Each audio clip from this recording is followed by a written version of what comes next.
Salve, salve, rapaziadinha, tudo certo? Bom, vou gravar vídeo aula de revisão para vocês já irem estudando aí para nossa primeira prova da terceira etapa, certo? Bom, é basicamente não, né? É só Roma. Então, eu vou falar um pouquinho primeiro de economia, depois eu vou falar um pouquinho de política, depois a gente fala um pouquinho das relações sociais e culturais para a gente poder arredondar a prova, tá bom? Bom, começando pela economia, é importante que a gente tenha clareza de que toda a organização econômica da República e do Império Romano, ela estava diretamente ligada à terra. O que isso significa? Isso significa que a unidade básica da economia romana é a terra. Então, o que produzia riqueza em Roma, aquilo que gerava riqueza em Roma, era a propriedade da terra, que no início da República Romana ela esteve concentrada exclusivamente nas mãos dos patrícios. Quando a gente fala nessa questão econômica, a gente já consegue relacionar isso com o aspecto político e, por que não, social da estrutura que a República Romana vai ter. Pensa comigo.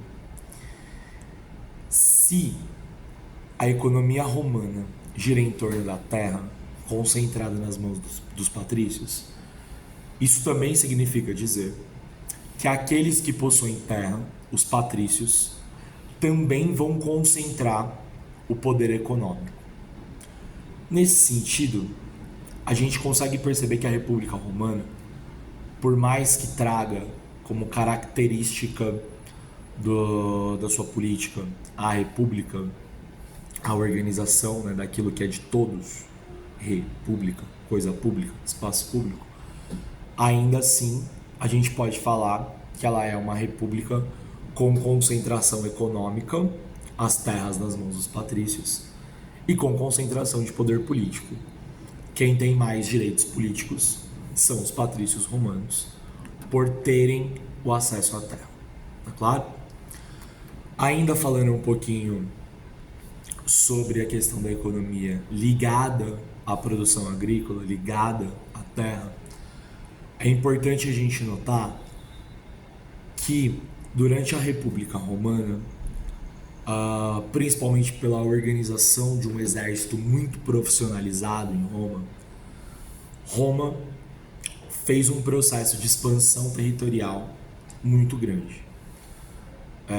Esse processo de expansão territorial fez com que Roma saísse da Península Ibérica, avançasse para territórios mais ao norte, conquistando a Gália, por exemplo, e avançando também para territórios mais ao sul, fora da Europa, inclusive. Norte da África, Oriente Médio, na parte sul da Península Ibérica. Ou seja, uma das características da República Romana são as conquistas territoriais. O melhor exemplo disso são as Guerras Púnicas, o conflito de Roma contra Cartago, que tem como grande objetivo o domínio do mar Mediterrâneo.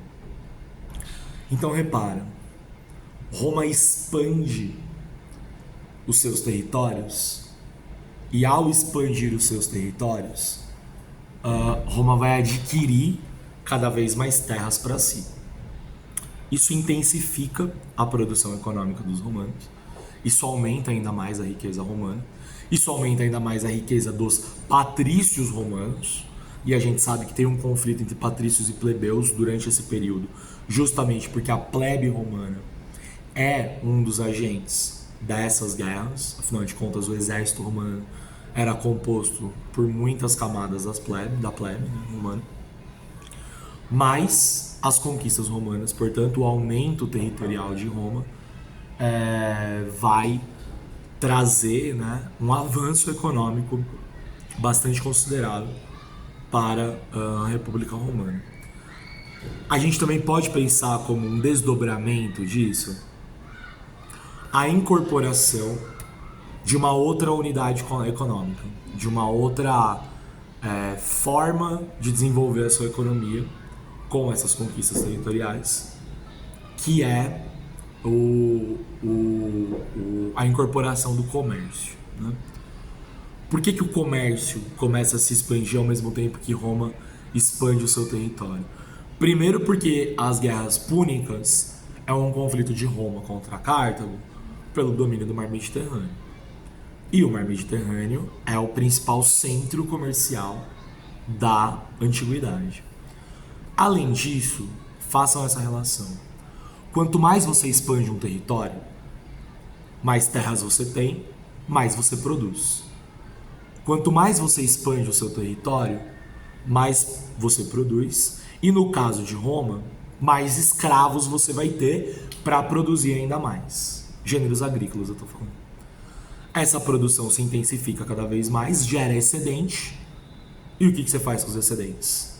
Você comercializa. Então é quase como se fosse uma consequência a essa incorporação do comércio em Roma antiga, tá? A gente já citou um pouquinho aí as questões políticas e sociais, mas agora eu entro efetivamente nelas, né? A gente sabe que Roma ela vai ter uma camada grande de escravizados, né? Um tráfico intenso de escravos, inclusive. Escravos esses que vão ser conquistados de guerra. Antes das reformas da plebe, havia escravizados que adquiriam dívidas, né? É importante lembrar disso. Mas depois das leis de reforma da plebe, a escravidão por dívidas vai acabar, mas a escravidão permanece. E com as conquistas territoriais romanas, muita gente se torna escravo, conquistado de guerra. A escravidão, os escravos são uma classe social importante. Mas a República Romana, ela é basicamente um período em que patrícios, elite econômica e política de Roma, e plebeus, classe subalterna, livre, mais pobre e com poucos direitos políticos, vão brigar, né? Por ascensão econômica, por direitos políticos. A plebe romana, ela se torna uma classe social extremamente importante durante a República, porque os plebeus eles vão ter uma importância considerável nas conquistas que Roma vai ter durante toda a sua expansão republicana. E com esse ganho de importância, a plebe se torna um sujeito histórico forte e começa a lutar pelos seus direitos. Vem daí todas as leis que os plebeus vão conquistar. Lei das 12 Tábuas, Lei da Canuleia, por aí vai. Dentre todas essas leis, aquelas que nós, historiadores, consideramos a mais importante, é a lei que permite o casamento entre patrícios e plebeus. Por que esse casamento começa a ser desejado entre patrícios e plebeus? Não é por amor, é por uma conotação política, é para uma possibilidade, e reparem, político. Tem aspecto econômico também. Professor, o golpe do baú. Olha, a conotação política é mais importante. O plebeu, sem direitos políticos, mas enriquecido, ele pode oferecer a um patrício com direitos políticos, porém empobrecido, uma possibilidade de avanço econômico para esse patrício. Em contrapartida, quando o plebeu se casa com o patrício, ele ascende não economicamente, politicamente. Ele se torna um patrício. E ao se tornar um patrício, ele vai ter acesso a todos os direitos políticos em Roma. Tá claro? Dessa forma, é importante que a gente pense como que se organizavam as camadas sociais romanas, relacionando as camadas sociais ao aspecto político. Eu posso falar que patrícios concentravam os direitos políticos e excluíam totalmente os plebeus da participação política? Não, isso está errado. Os plebeus não tinham todos os direitos políticos que os patrícios possuíam, mas eles não eram totalmente excluídos. Se você quiser especificar que os plebeus não tinham todos os direitos, portanto, eles representavam, em alguns aspectos, uma exclusão, argumente para me provar isso. Mas as verdadeiras classes sociais, grupos sociais excluídos em Roma, são as mulheres, são os escravizados, são os estrangeiros. Durante a República, é claro, eles não possuem direitos à cidadania romana. Tudo bem? Falando agora um pouquinho do Império, da transição, pelo menos, da República para o Império, é importante a gente lembrar que um dos aspectos que vai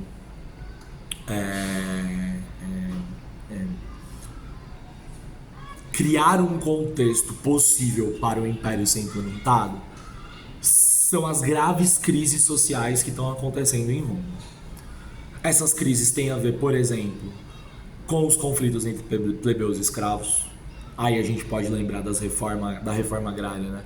Proposta pelo Tibério e pelo Caio Graco, que representa uma proposta de reforma agrária que traz um debate político, mas também que a sociedade começa a ficar um pouco mais caótica por causa desse debate. Outras revoltas de plebeus, né? Mas principalmente as revoltas escravas em Roma. A mais importante delas, vocês lembram? Espartacos, né? Todas essas classes subalternas romanas que começam a se degladiar, elas vão criar um caos na sociedade, e esse caos vai criar um contexto favorável para que o exército, a única instituição com força, com representatividade, com legitimidade, capaz de controlar esse caos social que existe em Roma, vai levar o exército a se apoderar da República Romana, escanteando o Senado, deixando o Senado de lado, concentrando os seus poderes, criando assim o Império Romano.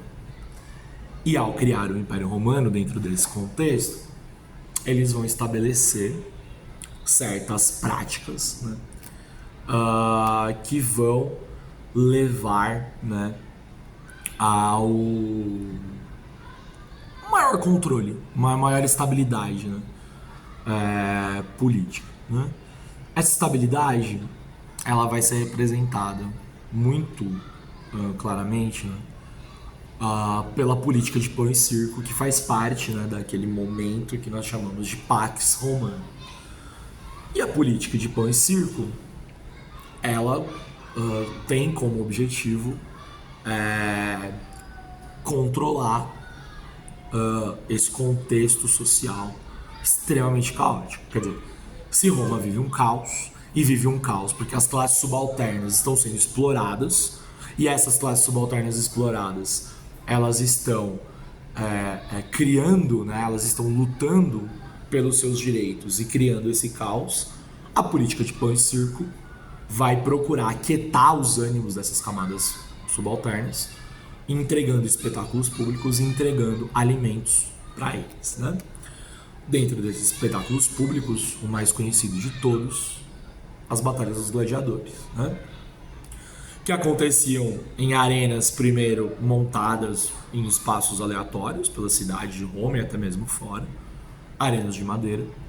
Mas a política de pão e circo, principalmente os espetáculos dos gladiadores, começa a se tornar uma instituição tão forte em Roma que ela vai ganhar um lugar muito poderoso para ela acontecer.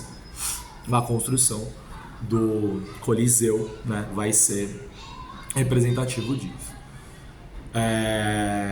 E ali, né, em que os gladiadores lutavam uns com os outros, né, gladiadores esses, em sua maioria, escravizados, né, lutavam ali uns com os outros até a morte, um espetáculo extremamente violento que a população adorava. Às vezes lutava contra animais, principalmente leões, né?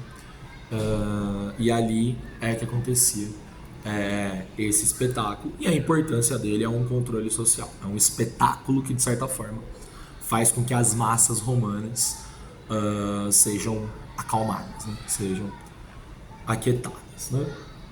Bom, e por fim, o último tema, o fim do Império Romano, né?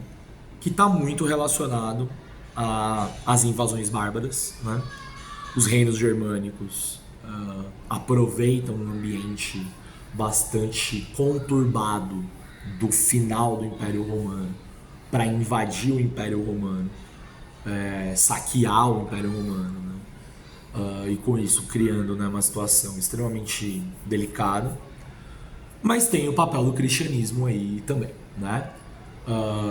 Com o crescimento do cristianismo, e a gente falou muito disso em aula, o cristianismo cresce em números de adeptos, porque o cristianismo é uma religião que fala diretamente para esses excluídos, vai fazer com que Roma e os imperadores romanos tenham mais um problema para lidar: os cristãos, né? Por isso que o cristianismo ele passa de ser proibido em Roma e os cristãos perseguidos. Inclusive, alguns cristãos eram jogados, né, nas arenas dos gladiadores para morrerem lá dentro. Ele passa de ser uma religião proibida para, posteriormente, ela ser liberada, a liberdade de culto, com Constantino, em 313, e em 380, né, com Teodósio, vai ser não apenas liberado, mas vai ser a religião oficial do Império Romano, né? Essa é uma tentativa dos imperadores de lidarem com esse conflito, mas você soma isso, as invasões dos bárbaros, você soma isso, um território gigantesco que é incapaz de governar, Roma, ela simplesmente entra em colapso, né? As invasões se intensificam e o Império Romano migra do Ocidente para o Oriente, numa clara tentativa de manter alguma coisa desta instituição, certo? A videoaula ficou um pouquinho mais longa, mas a gente conseguiu arredondar todos os temas da avaliação. Como eu sempre falo, estudem pela videoaula, tá? Eu passei por todos os temas. Façam aí boas leituras, escrevam muito bem e uma boa prova para vocês. Um beijo.